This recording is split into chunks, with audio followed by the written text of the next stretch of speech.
Imran Pilati, and Sacktown Sports 49ers insider, Emil Fragoso. Good morning, everybody. It's Imran Pilati over at True Sports Cards along with my co-host, Emil Fragoso. Today's going to be a very special day. We have an in-house interview that we're going to be doing with somebody that's very well known in the industry, which is pretty exciting to have. I had my volume on. I'm such an amateur. Yeah. We're going to edit that out, right? Yeah, we will. Okay. I heard that, and it confused me. I was so confused. Not surprising. Well, good morning, everybody. It is a Saturday morning here on the day after Black Friday. Saturday? It was a rough go for me. What time did you go to bed last night? We did our shop open from 8 a.m. to midnight. Wow. And then we did Whatnot last night, right before that. So we were packing orders. Pete and Anthony were both on Whatnot last night. And the website crashed multiple times. I heard about this. Because they had too many people selling. And the reason why is because Whatnot decided to do no fees last night. So everybody and their grandma decided to sell.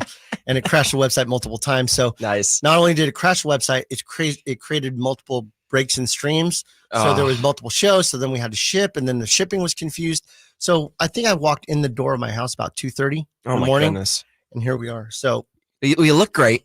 Bright-eyed. Thanks. I'm glad. Better than yesterday. Glad we're on radio right now. Well, I just wanted to recap this past week. We had our 2-year anniversary at True Sports Cards. We had 12 kids tables where kids were able to buy, sell, and trade on their own as dealers for the first time. I tell you what, man, it was a success. I had a great time doing it. Yeah. I'm really proud of the kids that were involved in being the next generation of the hobby and kind of correcting what's going on with some of the things that are, I don't want to say challenged, screw ups that are happening in the hobby. Yeah. And our guest today, Ryan Teddards from Sports Card Radio, will be joining us after the break. And he is the number one, him and his brother Colin are the number one watchdogs in the industry. They call out people directly to their face, do not care. But I think it's really important to have somebody hold the industry accountable. Yeah. Everybody says the hobby. Come on. I mean, it's the industry. It really is the industry really at this point. For some people, it's the hobby, but it's turned into quite the industry. Let's talk about new releases that came out before we go to a quick break before we bring Ryan on. Yeah. We just had hoops come out. Yeah. 23-24 NBA hoops. It's the first time that Wemby and others that are rookies this year are in their uniforms. Yeah. We've talked about this in the past. Panini does not have an exclusive agreement with Wemby for autographs. Nor Scoot, nor Miller. So the top three do not have autographs in this product. Who and who? I'm just kidding. Scoot, my ankle hurts. And Brandon, I think I could shoot a little bit better than. Actually, he's a terrible shooter. Look, the Hornets are kind of competitive. It's because of LaMelo Ball, but yes, you're correct. Yeah, they're not great. Yeah. So with that said, we're seeing Wemby in his Spurs jerseys.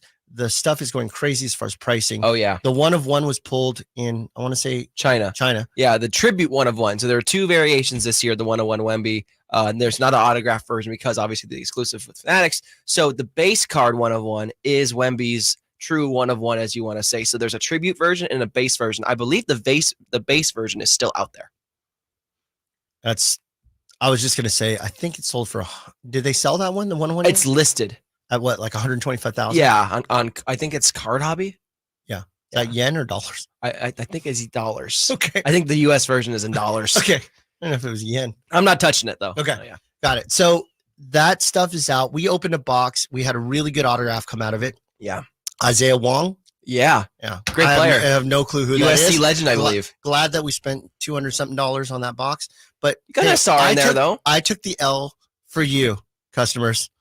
Now you know that the good stuff is waiting for you since I took the L for you. I would agree that it's really interesting. All Wembys are selling pretty strongly. Yeah. Last night's game against the Warriors, he had another 20-something point game. The guy's insane. It's very clear. Fade away long twos, pull up threes. The guy's dunking all over everybody. He is the real deal. There are not many sure things in sports and in basketball, especially because of how up and down the variances of players. But Wembanyama really seems like a sure thing so far, a surefire generational prospect that could really rival some of the best players that have ever stepped foot on the court. In the YouTube chat, AL, the MVP, says that he paid for one of those cards. I'm guessing that he's talking about Wemby specifically. Everybody's paying top dollar for him right now. And even his base hoops cards are going for $30-$40. No, I know. I just flipped a collegiate card for an autograph of Davion Mitchell because it was the same value comp wise. So it was about 45 each, and I was like, really, let's do it. Like you got the Davion? Yeah, I got the Davion. Okay, I was just curious. Did you get the Davion before he was sat for 6 games in a row, or While he was sat for 6 games? Look, I like Davion. Okay, I'm a Kings collector. Everybody listening, do not follow Emil's investing advice when it comes to Davion Mitchell. I like Davion. Okay. Again, it's a base card of him in his Met 92 jersey, so it wasn't even him in official licensed NBA kits yet. You don't have to justify it. It's okay. I'm just saying. It's all right, man. You need a hug? You gave me one yesterday. It's okay. It's your Davion Mitchell collection. Yeah, there's a couple people that should be invested in. Wemby is one of them. Davion Mitchell is, if you really like him and you enjoy him, go for it. Big Davion guy. Great guy, great player. Not so much. Not so much of the investment. Speaking of the Kings have been kicking butt. Yes. They won against the Minnesota Timberwolves. Now they're officially in the play-in. One more game. They have one game to go. Oh, because the Warriors. Because of the Warriors, yes. So it all comes down to Tuesday. Kings Warriors when Draymond returns. It's going to be a real showdown. Oh, that's on Tuesday. Correct. That's right. On TNT. On TNT. I'm going to go.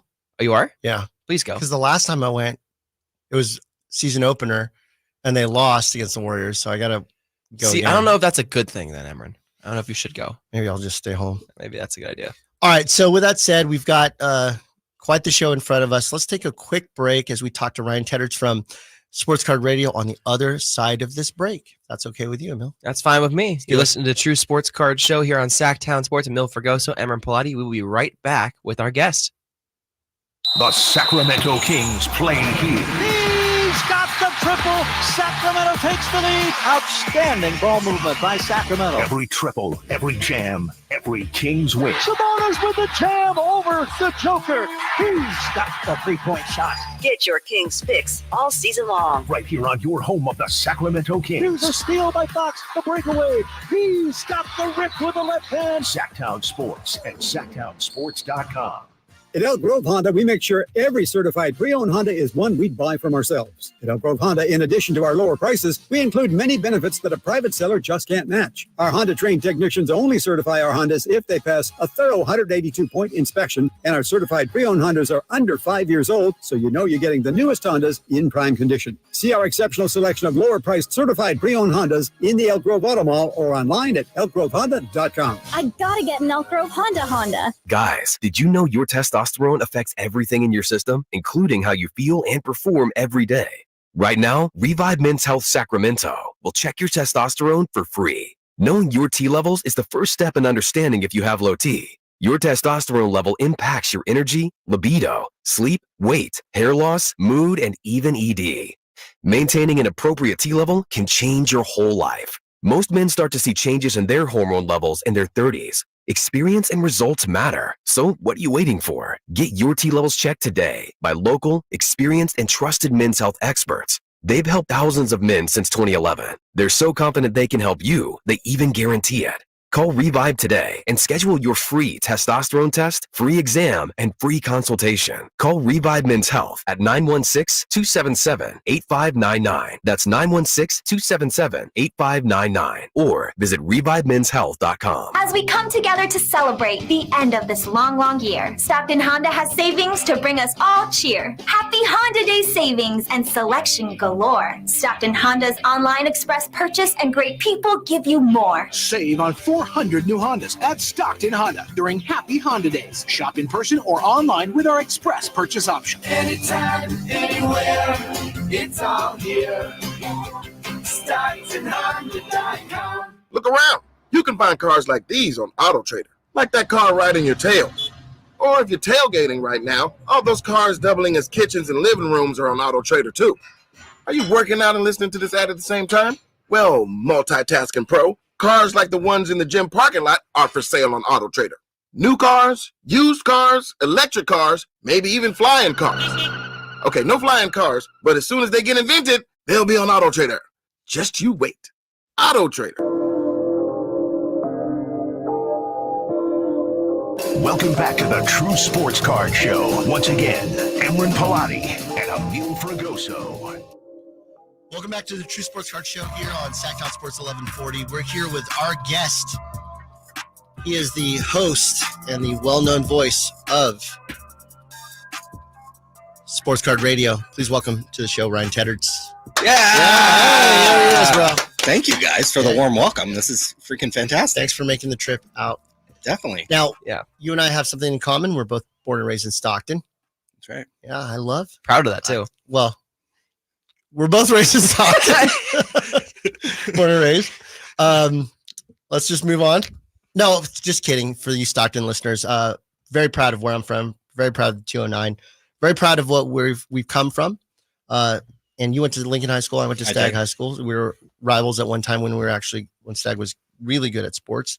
They're pretty good now, but there was a lull there for a little bit. They fixed up Stagg. I don't know if you've seen it recently. They've got the new baseball stadium. It's kind of looks nice now. You need to go back. You need to go back. Yeah. Next time I go to Lincoln Center for some dinner at Market Tavern or something else. There you go. Look at you. So you are the host, you along with your brother, but Yes. mainly you are the face of Sports Card Radio. You've been doing this for how long now?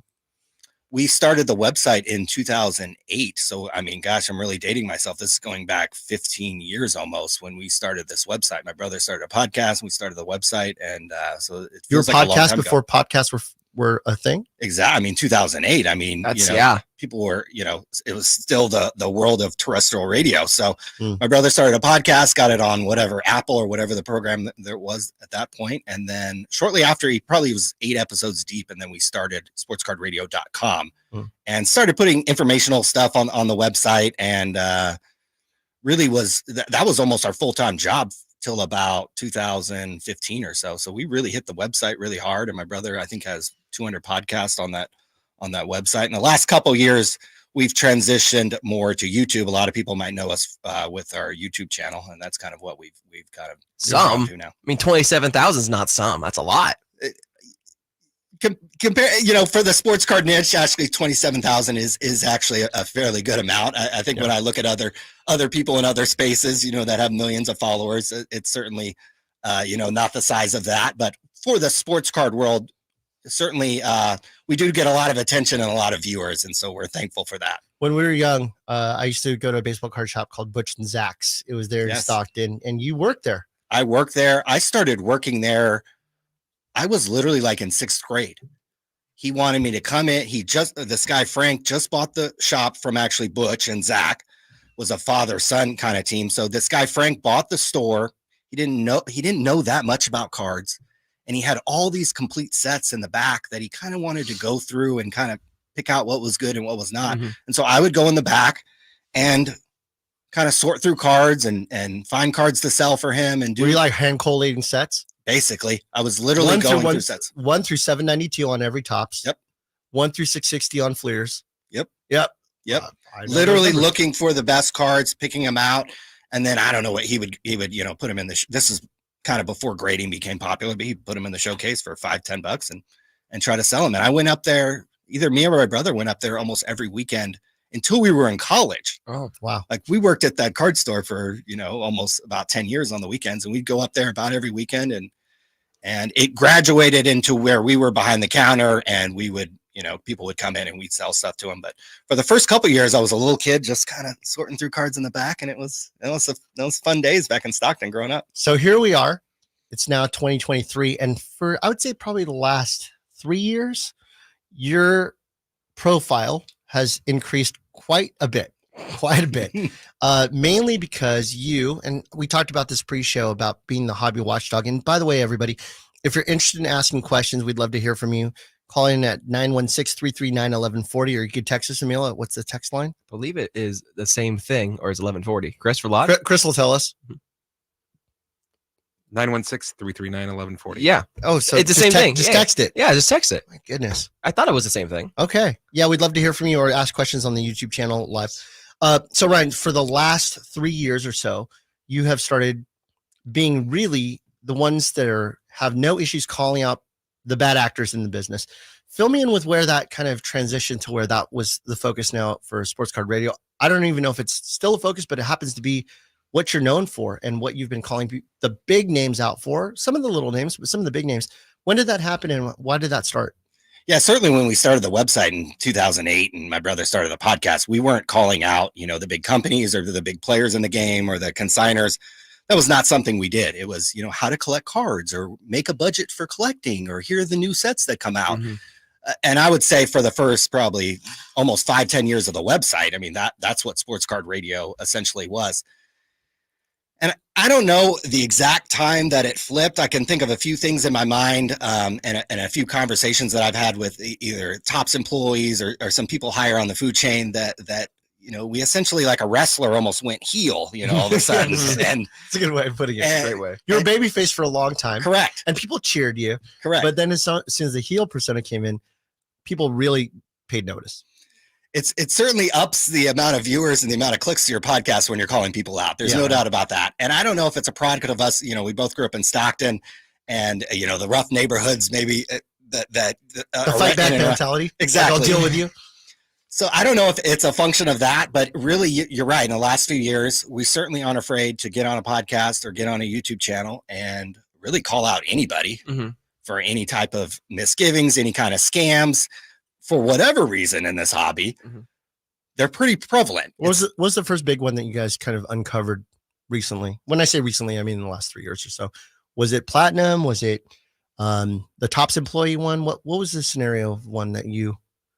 One of the most memorable ones is that a group breaker called LMS Box Breaks came to us, and we were able to discover that because of the serial number on the front of the box, they put a little hologram sticker on the front of the Crown Royale basketball box. It was like 2022 Crown Royale basketball. Yes. Because of the sequence of the sticker, you could tell that there was a Kaboom card inside. And the Kaboom cards, probably most people listening know that those are very valuable cards. So instead of opening the box, you could literally just look at the sticker on the box, decode the sticker, and know if it had essentially a case hit inside. I remember you were showing us how people were saying, can you just zoom in? I'm trying to feel the luck of the boxes, Breaker. Can you zoom in? I kind of want to get a feel for it. And they would just read the serial number. There you go. Oh, give me the third box. And then sure enough, there'd be a Kaboom in there. Yeah. Right. Did Panini ever address that?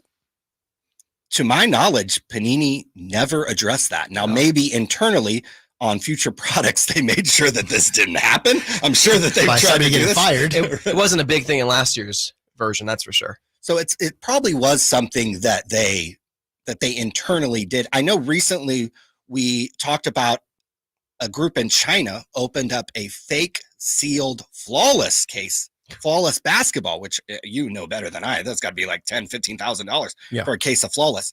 Well, it had been resealed, and even the briefcase had fake stickers on it. Now, I noticed on the new flawless basketball, there was some new security seals on the case, and there was some new security seals from Panini. So while Panini doesn't directly probably address our videos and what gets brought up in them, they probably do notice, and then on future products, they make sure it doesn't happen. Yeah, you don't want making a product for 9 years in a row, and then all of a sudden, this year we've decided to change it all up. So with that said, another thing that you do is you call out the scammers or people that have scammed in the past.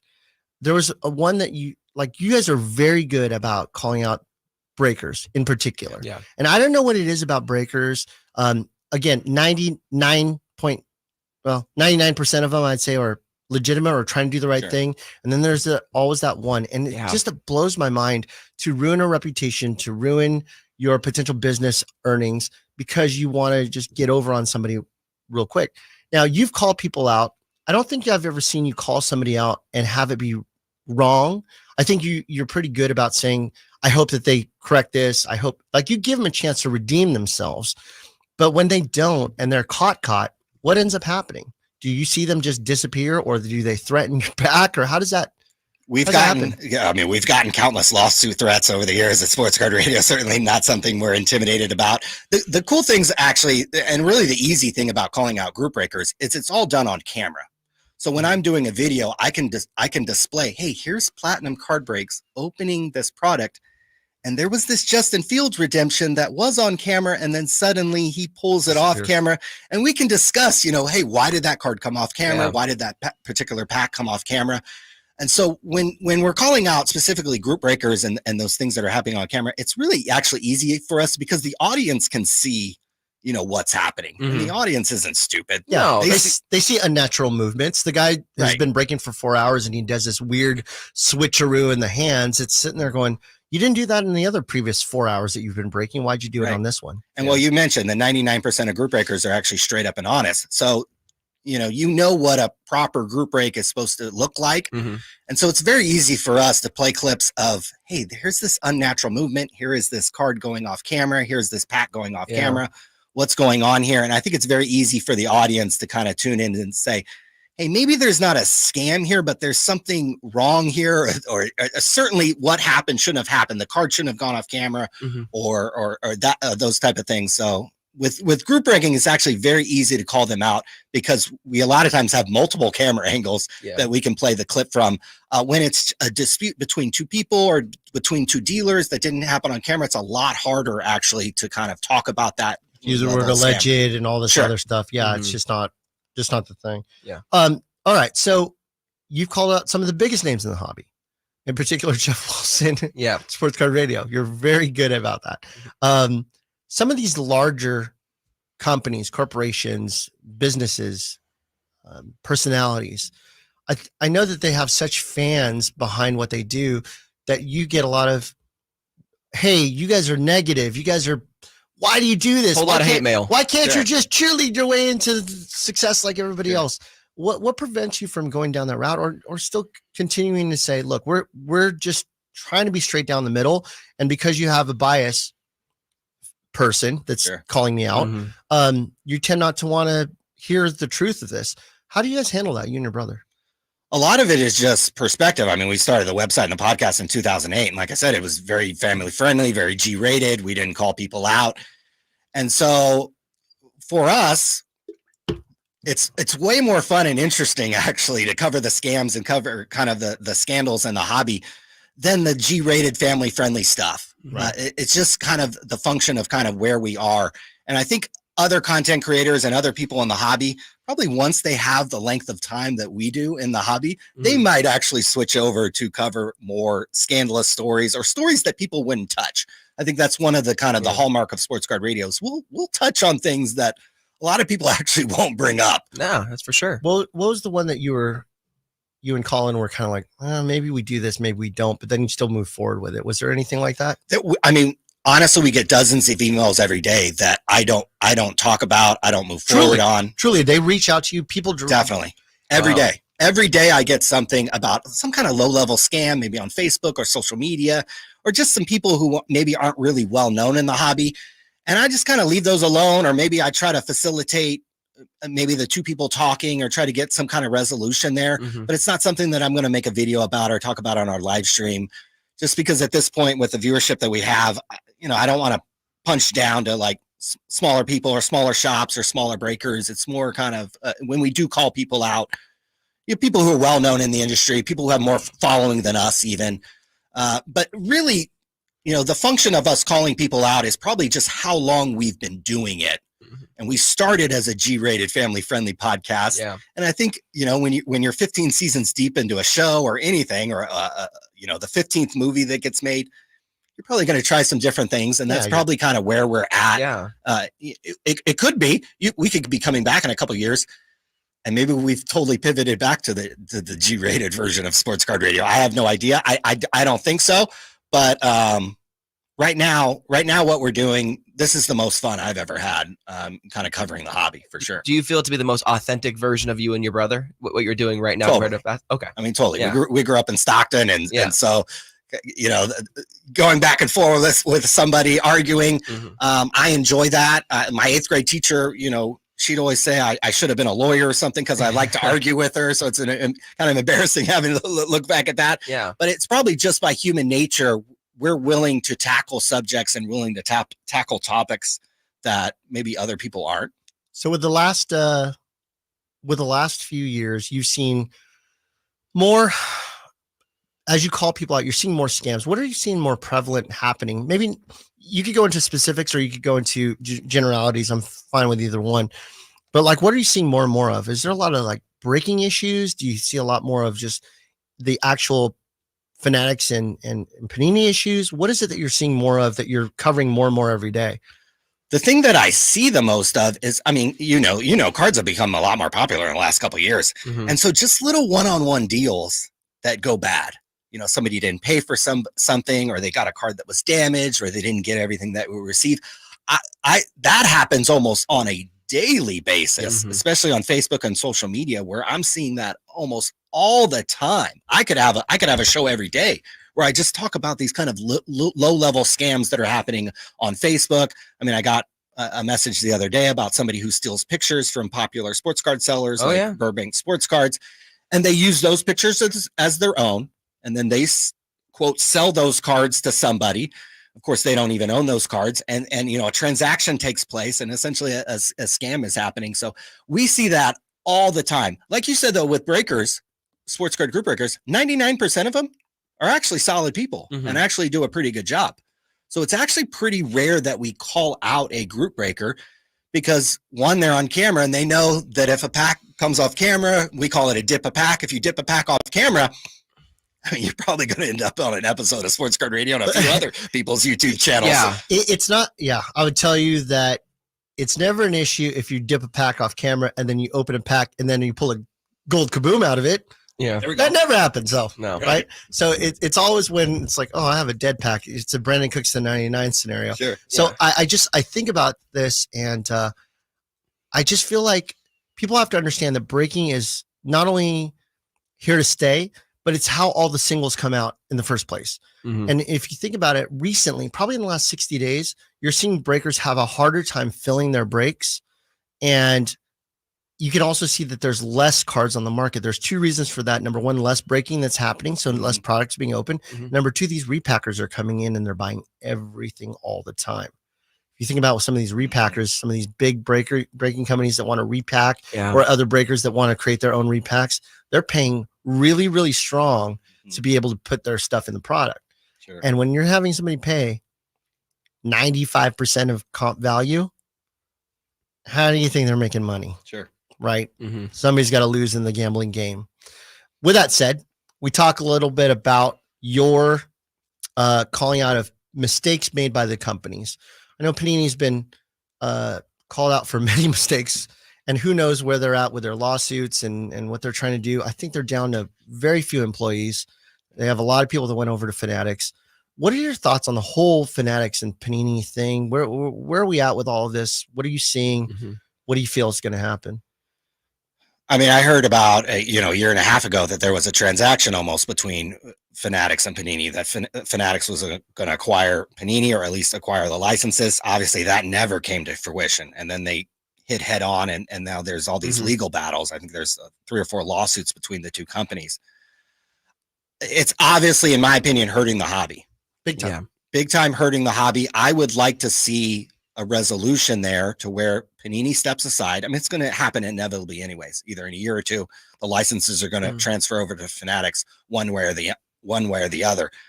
I would like to see Fanatics fully take over. Since it's going to happen anyways, I'd like to see Fanatics fully take over. Panini can step aside. Yeah. And I think that would help the hobby certainly immensely. I mean, Panini's having a problem getting product out because Fanatics owns the printer where Panini prints their cards. Yeah. Back of the line. So back of the line, buddy. Yeah, We got to get these Bowman Chromes out first. I mean, you said NBA Hoops just came out. I mean, I don't think the next NBA product comes out until January. Origins, and they might get pushed back then. So that's a huge problem. We have Victor Wembanyama and other rookies that people want to collect and people want to buy, and these products aren't coming out. So you mean like Panini National Treasures football that comes out with Brock Purdy rookies after the season? Not only has the season ended, the new season has started. Yeah. It's got to be frustrating for you as a shop owner. It's got to be frustrating for people who buy in these breaks, for people who really avidly collect these cards, for dealers who are flipping these cards and trying to make money. I mean, these cards aren't out when you want them. Like, there should be tons of Wembanyama rookie cards out now. Yeah. Like, right freaking now. They should be out. There's only one positive that I think happens when you have a delayed product. You've had at least one season to watch this player develop or regress. Sure. Right. And that's when you get a 2022 National Treasures at the beginning of the 23 season, we kind of already know who's the player in that group or not. Whereas if you got the product somewhat new, you're like, I hope Brock Purdy keeps this going. Meanwhile, we already know that they cleared the slate with Trey Lance and they've got him as the starter. now you're buying into a product knowing that the product has him in it. Yep. And you feel good about what you're buying, even if it's a year late, which that's the only good thing that comes out with it. You're right, though. And I think that the hardest part about that is getting Panini to say, we're okay with giving up 2 years of revenue, right? We're okay with giving up 2 years of revenue, and we'd rather continue this headache. Let's face it. I mean, I don't have to tell anybody a lie. Go to the Better Business Bureau right now and look up Panini America and tell me what their rating is. Their rating it rhymes with F, and so it should be an F minus. Honestly, and if you look at what you get, I mean, Emil opened two boxes yesterday at my store. I did, and I literally hugged him after because I felt terrible about what he got out of his money that he paid for that box. I knew I was gonna win anyway, but it was like a heart wrench. Like, man. I mean, it is bad, some of the stuff that you're paying big bucks for. So for every person that gets a 100 times multiplier on their investment, you've got 50 people that are getting half or less in their investment. That's just kind of part of the game, though, too. It's the endorphins. People get excited. Yeah. They want to open it. So it's like I said, it's hard for people to say, for Panini to say, I'm good with not making money for the next 2 years. Let's just go ahead and make the transition. But there also is a way for them to maybe sell into and keep the name and keep the employees there. So like Topps did, right? So Topps is a subsidiary of Fanatics. It's owned by the master company, but at least it's staying its own true brand, and they could keep it that way. Panini, I would hate to lose Prism.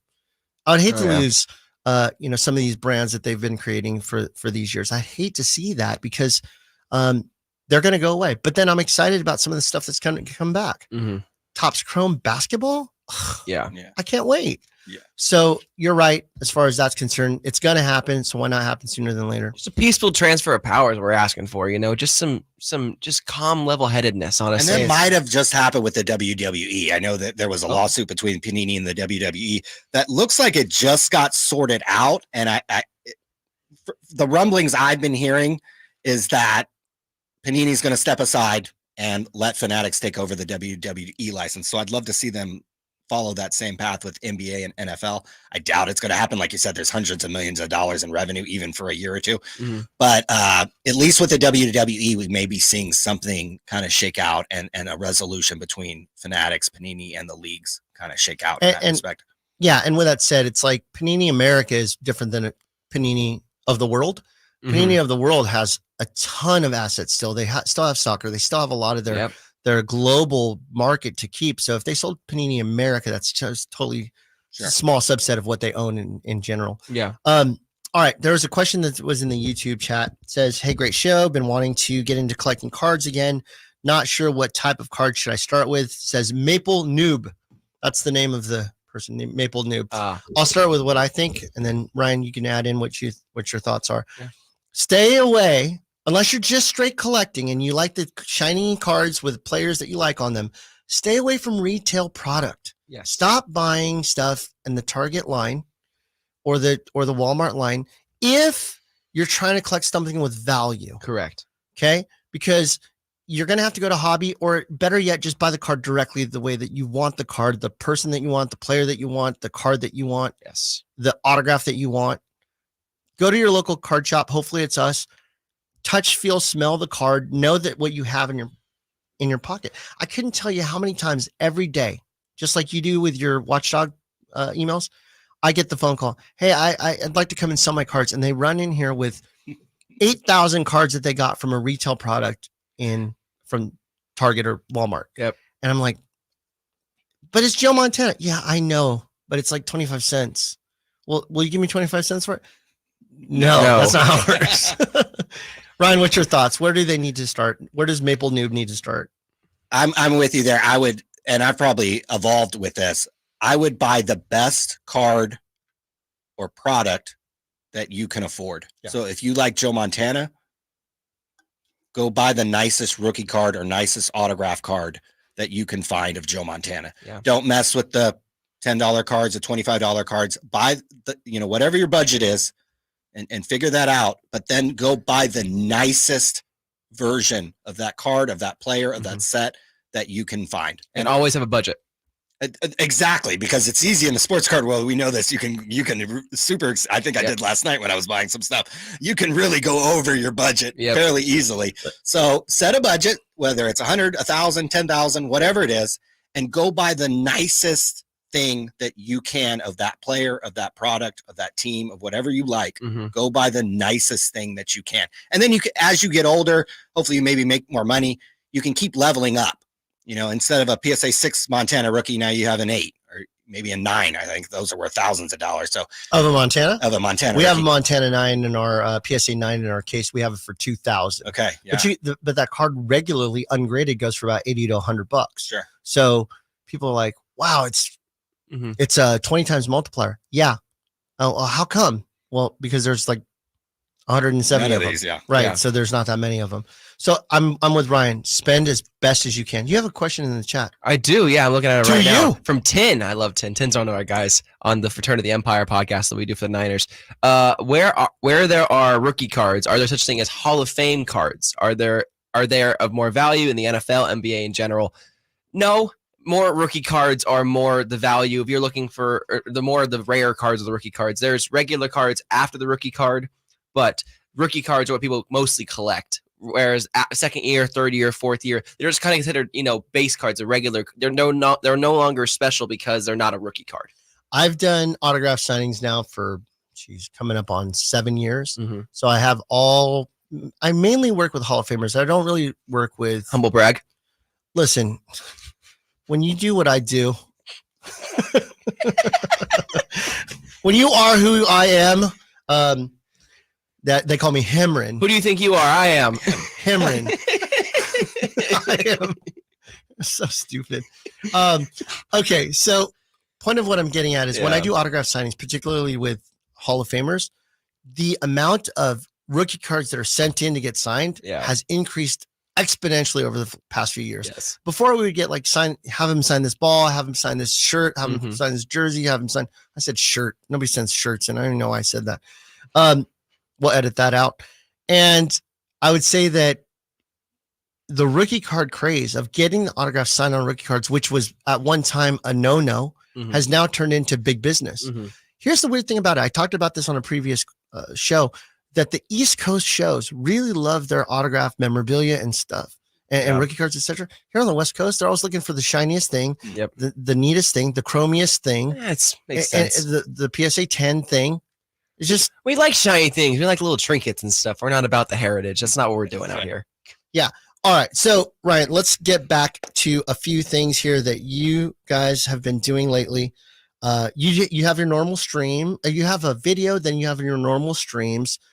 How often do you do them? I'm trying to make one video a week, and then we do a live stream every Thursday at 5:30 p.m. Pacific time. And so it's a lot easier for me to just click the button and go live, either with me or my brother. Yeah. And so you could usually see something on Sports Card Radio, probably about 2 videos a week, kind of on average. Now, people like you. They love you, they hate you. Yeah. Right? No in between. Like, those guys are okay. That's what you want, though. You don't want people indifferent. I at first I was like, I don't like these guys. And I go, they're from Stockton. I don't like them. And then I was like, no, actually, they're pretty cool. Shep has known you for a while, and Shep tells me, like, you don't understand. Colin and Ryan are awesome. And so then I got to meet you guys at the Auburn Card Show. I was like, these guys are actually really cool dudes. And I think the 9-minute video that you will do for somebody to pass judgment on you as a person is kind of interesting, right? You see them for 9 minutes. It's like, well, they're jerks. Sure. Right. But then I started watching more of your content. I was like, this dude's funny. Yeah. Your editing is just hilarious with some of the stuff. And you're using a lot of their own words in your videos. Tell me about the editing process and how you create the videos that have been so viral as long as you've been making them now. Well, I appreciate the compliment. If my check clears the I bank, was gonna say, I'll slide that across the table.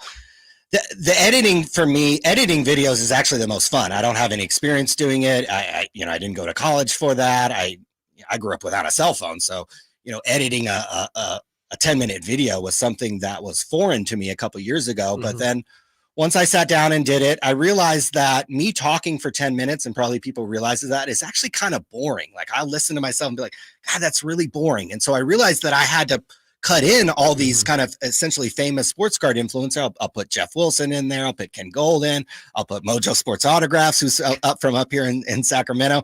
So I'll edit in clips of kind of more famous influencers than me. And suddenly those those, at least for me, watching the videos back, made them way more entertaining. And I would sit there and kind of chuckle and if I can make my own self kind of chuckle when editing the video, I kind of figure, well, probably a couple people watch this and find this funny. So for me, the editing is the most fun. It does take the longest. So that's probably why there's only one video a week, because to edit a video is going to take me several hours, pull all the clips together, edit myself, making a whole bunch of mistakes out. And so, but the editing for me is the most fun. It had something I had no training or no background in. And I love making the edits. And I love, being able to pull in clips of other people and other kind of people in the sports card world. Do you think that quick quip stuff you put in there, little comments, that kind of attracts a younger audience to you? It maybe does. I've had to come to the realization that, I'm older and I'm in my 40s and that It's not old though. Well, I guess on the internet. 23 years old. Oh, these kids. Jesus. And he went to ASU. I mean, I'm already jealous. I'm already jealous enough he went to ASU, and now you're telling me he's 23. I mean, my goodness. So I realized that maybe I it's harder for me to reach that demographic and these young people who are really slick with the edits and making these very slick videos. So it's tough for me.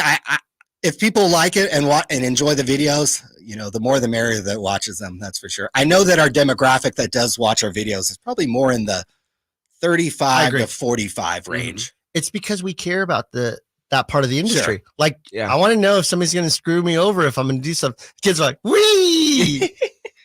Breaking, yay! Right. So I'm more in the older demographic than though too, because I don't want to get scammed either. And that's what I liked about your videos a lot too. Is I only watched I've only seen a couple of them honestly, and I was drawn to them because you just balls to the wall, you went at people, and I love that, the guerrilla style radio, guerrilla style journalism, which is what I like to do as well. And so I find that enjoyable because you're not fake, you're not phony, you're authentic with what you're saying because you believe what you're saying. Well, hopefully my check that I'm passing you, That's a lot of checks, bro. I'm from Stockton. I'm gonna be broke here in a minute. Like, you guys got to make sure that those cash before you put those in the bank. But the kind of blunt force radio, blunt force videos, and again, maybe that's a product from where we're from, but that is certainly when I watch the videos, and even sometimes when I watch other content and I see somebody just hitting somebody with kind of blunt force and just with words and good slick editing, I'm like, oh yeah, maybe that's people watch our videos. And that's did you copy or emulate from a style that you saw of somebody in a different industry? Totally. I actually, for some reason, you're a big Texas Hold'em player, so you might be familiar with Doug Polk and Joey Ingram. And they called out a bunch of people. Oh, I rip off Doug Polk and Joey Ingram, basically. They were the ones that uncovered the thing at Stones. Right. Yeah. Yes. Hustle. Right. Yeah. Mike, what was it? Mike Postle? Yeah. I mean, that was crazy. So they went into depth about all like the research that was involved in regarding that. They watched hundreds of hours of poker just to call out that scam. That was unbelievable. I mean, that was, and Joey Ingram, and I think Doug Polk got threatened to be sued by Mike Postle and faced a defamation lawsuit from that. So I watch a lot of poker videos, and I will definitely basically almost try to rip off the editing and the style of Doug Polk and Joey Ingram on YouTube. I have two topics before we call it a show. Yeah. All right. So the first one is that you've seen a lot of, I would say that I'm friendly with Brian Gray, but it's been a while since I've worked with the guy. I can see the smirk. Okay. I know how you feel about him and his product line when he was at Leaf. He recently left and now he's doing some other projects. These sub companies, these companies that are not mainstream, like Panini or the top side. So we're talking about Leaf, we're talking about Wildcard. Is there a future for these guys? What are your thoughts? Maybe now more so than ever with Fanatics coming in, and Fanatics is going to control the licensing. They're going to be able to control the price points. I think there actually probably is room for a Leaf, Wildcard, Press Pass. We grew up on Sage, Classic 4 Sport. I mean, on and on down the line. They are not cards that I would buy. I stay away from those cards. If I'm buying a Joe Montana autograph, I don't want a Leaf Joe Montana autograph. I got one sitting in my case for $50, and it's sitting in my case. So there Joe Montana autograph sticker. Right. $50 autograph. Yeah. So they are not cards that I would buy, but I understand that there probably maybe is a market for them. Sometimes they can get pre-draft basketball or pre-draft football, like Leaf Metal football. Sometimes he has autographed rookie cards before anybody does. Wild Card has Stroud autos. Panini does not. Doesn't have. So there probably is room for them. I would not advise people to buy those particular cards. I would not advise people to spend a lot of money on those particular cards unless it is something very rare. I almost bought a Leaf Kim Kardashian autograph the other day because I've been looking for one. Right. I've been looking for one. And they're like $1,000. So it's like, that's on the cheap I side. almost bought one. And that is the only type of Leaf card that I would buy. Maybe like a cut signature, maybe like a John Lennon or somebody really famous. Kim Kardashian was a card I almost bought of them. But I would stay away from the Joe Montana autographs, the Muhammad Ali autographs, the other stuff they make, Cal Ripken Jr. I mean, I think the designs look cheap. I think the product look cheap, but there is room for them in the hobby. It's the affordable versions of, if you want a Joe Montana autograph and you want a legitimate one, you know it's there. You know, it's going to be not with Niners logos on it, but it'll have Niners colors, and you can get an autograph of Joe Montana for $50. You just can't get that anywhere else. Right. Here's my last topic that I wanted to cover. You started it last year, your little fireside chat with you and your brother. And it was what influencers will be around over the next year. Oh boy. So not only do we have the influencers from last year that I remember that I don't see some of them now, but we have new ones that have come in on board that you've called out. What is the state of hobby influencers? With you being one of them, truly. And I think that because you don't sell anything, because other than the fact that you're like, subscribe, watch. Sure. In fact, you used to start off your videos with fans, haters. What was it? What did you say? It was funny. Fans, haters, or anybody in between. Thank you for watching. That's great. Probably some explicit words as well. But like you're not selling anything specific, right? Right. Like if you want to subscribe, great. It's good for us as a channel, but you're not, oh, by the way, buy this. And because now you're coming into conflict of interest. I'm saying this because of this, and you don't know why I'm saying it. Because there's a financial benefit to me. As these influencers come and go, and maybe I'm one day. I mean, I have a radio show. Might be of influencer of some kind. Head of the curb. There you go. Where do you see them at? Like, where do you think this hobby influential scenario is going? Because hey, let me just, before you say this, I had an influencer, we won't name who this person is, say, I'll come on your show. How much am I getting paid? Oh, I'm not getting $500 for this. Well, by the way, we're going to wait till you clear the check. Oh, the check's to us. Yeah, my bad. Yeah, I was just saying, how much you paying me? It's called a rebate. Yeah. So it's like, these influencers now are thinking, I don't do anything unless I get paid or there's a value benefit to me. And that tells me that they're not doing things on the up and up necessarily because they're not doing anything without an angle benefiting them. So where do you think we're at with the hobby influencers since they're so big and you get so many views and you guys get a ton of views, thousands of views on your channel, but you see some of these guys and they're getting hundreds of thousands of views. So that means that somebody is buying into what they're selling. Tell me about the hobby influencer game and where you think that's going. I think it's a tougher space nowadays. Now that card prices have crashed for the last 2.5 years, it's harder to get on camera and say, "Hey, buy this Luka Doncic card," and then 2 weeks later it's up 30%, and you can essentially come back and do a second video and be like, "Hey, I told you. Look, I told you to buy this." And so I think it's harder now. I think some influencers probably are finding, it's harder to create content now because the prices aren't elevated like there were. It's not a kind of a feel good time in the hobby right now. We have prices declining. You have people leaving the hobby. And so it's hard. It's probably harder to break into the space. Yeah. Because, and like you said, I don't sell anything. So I don't know what that's like to try to sell a course or even, there's no way where you can even directly pay Sports Card Radio. Now I have cards for sale on different marketplaces like Check Out My Cards and Golden and eBay. But I typically don't, I don't advertise those. I don't say, hey, go here and here's a link to buy these cards. So I think influencers would be wise to jump in and, just speak from the heart and just speak from the cuff, and just kind of speak from the heart more. Don't promote these companies, don't promote these brands, especially if they're not getting paid. So. Listen, I'd love to talk to you, but can I get that money? Yeah, well, yeah. Here. Yeah, Here's another check. Here's another check for you. Oh my god. Emil, you had some? Yeah, I know. I'm just curious because you had a video recently, and you there's a website that lists per break what certain spots are, and even though there's definitely is a crash in prices, you're still seeing people pay to be in different persons, popular influencers breaks. What can you speak on that and why that trend is still continuing? There is a disconnect between single card pricing and the pricing of product and the pricing of breaks. I think because of just the gambling aspect with breaks. Yeah. There's almost a premium that you pay to walk into the nice casino and gamble.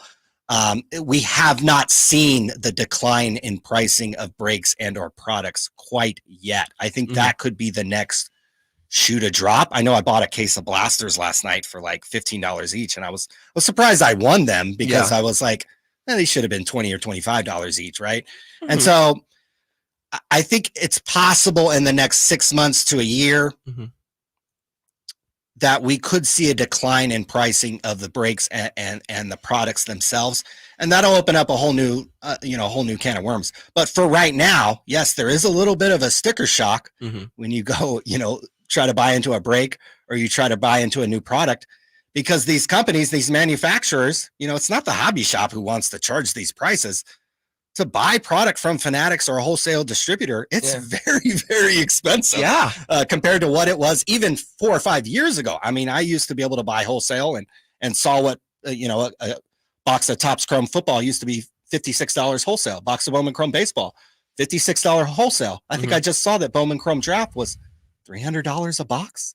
So we're talking about 5 or 6 X's on the pricing just in the last few years, let alone if we go back 10 years and we start talking about $25 boxes. I know. And I used to buy blaster boxes at discount for like $3 and flip them on Amazon for $15. There's a retail term called Keystone, and that it means that if you buy it for $1, you sell it for $2. Okay. And that's how most retail in the world works. Okay. And when people come to my store, and I'll be 1,000% transparent right now, there are times that I'm buying a box for $300 and I'll get it for, it's on the shelf for $330. Okay. Cause that's the market price. And that's what it cost me to get it. And then somebody runs their credit card and then that's 3%. So $36 is gone. You know what I mean? So I'm like, well, why did I even put this on the shelf? And people don't realize that. They think that, we're making massive margins on this wax and it's just not there. That's why my focus is on singles. That's why I really like that. Ryan, before we go, I just want to make sure that people can subscribe to you. And I have one question that came in through the chat, through my text. I don't even know if I should ask it, but I'll ask it. How do people subscribe to you on YouTube or any of the Sports Card Radio on YouTube, Sports Card Radio on Instagram, Sports Card Radio on Twitter? I'm actually Sports Card News on Twitter. sportscardshow@gmail.com if you want to send us an email about anything, totally anonymous. You can send us, we get emails all the time and we report stories anonymously. If you want to report on you being scammed or a company, you can certainly do that anonymously, and your information will never be shared. So sportscardshow@gmail.com, Sports Card Radio, YouTube, sportscardradio.com, the website. You've owned all that. All of it. Well, when you started in 2008, people didn't even think about it. Trademark wasn't really the biggest thing then. Here's the question. Great interview. Ask him who he dislikes the most, LOL. In the hobby, who I dislike the most? That's a great question. That is it's like pick your poison on that one. Where do I go? How many can I choose from? That is a great question. I think people that are despicable are the easiest ones to hate because they just don't have any remorse. The morals. The morals. So I'm not going to answer for you. I think in general, I don't know if I have anybody specific. It's really the box breakers that are cheating people out of money. I just hate that. You're on camera, you're charging in some cases an exorbitant amount of money to double multiplier compared to retail shop, and you're cheating. I mean, we just saw this is in the Pokemon space, but Blake Martinez in the Pokemon space. I mean, it's a professional football player who has actually made millions of dollars, and he's over here manipulating the packs so that you don't get something good. And they're running these little bounty games and side games. It's just he had to unretire now, and now he's back. He's back in the NFL. So, is that true? Yeah, he unretired. Oh, because he got called out for a scam. He got kicked off whatnot. So to me, those are the most deplorable people, the people who are taking advantage of people, and especially like new collectors. Like I just hate that. Someone put it in the chat. That's who I don't like the most. I won't say it, but there's someone in the chat. He said, say it. I'll show it to you. Hey guys, it's been great having been great having Ryan from Sports Card Radio here. We're gonna Backyard breaks. Yeah, it's gotta be right up there. Look for it. I wasn't gonna say it, but yeah, I don't like it. You said I didn't say it. Very frat bro personality. I don't like it. Phil's. All right, there's Ryan. Hey, it's been a pleasure talking to Ryan from Sports Card Radio. Yeah. Thanks so much for making the drive out here and being with us today. You're awesome.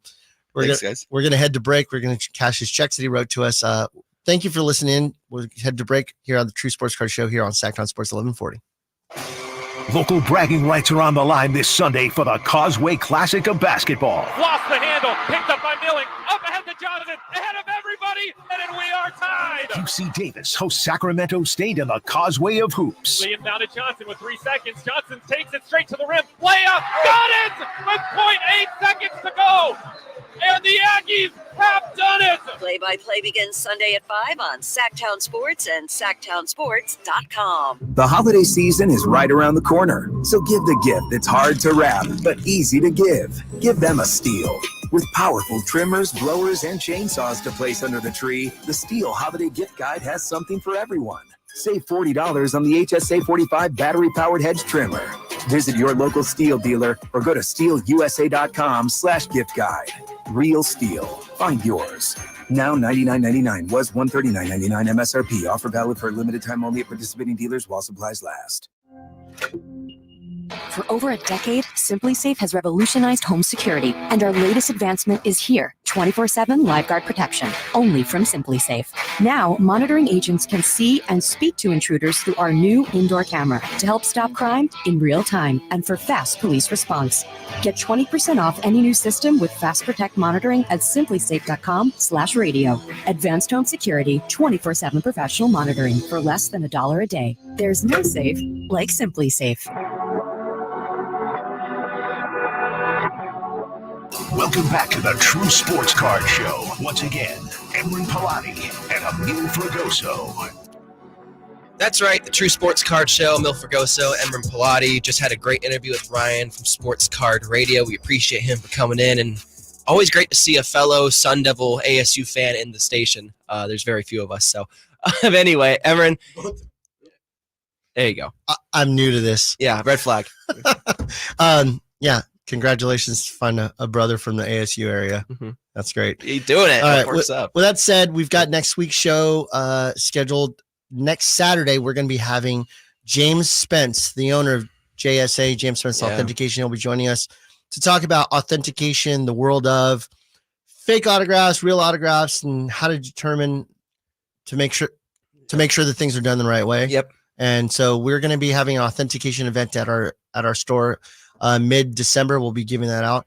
I can tell you right now that we have our exclusive memorabilia partner, who is Kevin Herter from the Sacramento Kings. He's going to be doing a signing with us at our store on January 20th, and I will give more information on the next show regarding that. But other than that, I think we had a great show today. Had a great time. Yep. Called out some people, exposed the fraud. It's a great time. It's always a great time when you're exposing frauds. Yeah. Thank you very much for listening. Be sure to follow us on Instagram at True Sports Cards, and also follow Sacktown Sports 1140. It's been a great week. We'll catch up with you next week. Thank you, Emil. Thank you, Thank you, Ryan. Thank and we'll talk to you guys next week. It's the biggest automotive event of the year. This coming Saturday, Elk Grove Kia is unleashing